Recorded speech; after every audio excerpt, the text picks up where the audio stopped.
Sa lahat ng organisasyon ay may isang leader. Now, ang tanungin natin, anong klaseng leader? Or anong klase kang leader? Ikaw ba ay leader na tinutulungan mong umangat ang mga tao mo? Ikaw ba ay isang leader na tinutulungan mong ma-develop ang potential ng mga tao mo para magawa nila yung responsibility nila with confidence? Or ikaw yung leader na micromanager na ayaw mong mag-grow sila dahil kung ano yung dapat dinikta mo, kung ano dapat yung gusto mo ay yun ang mangyari? In that case, hindi mo sila tinutulungang mag-grow. Ginagawa mo silang matakot sa'yo.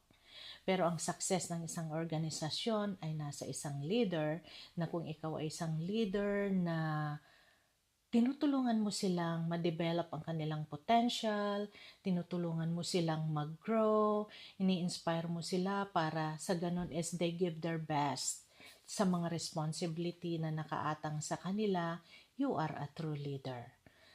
Pag ganun ang pamamahala mo, hindi lang ikaw ang mag-grow, pati sila.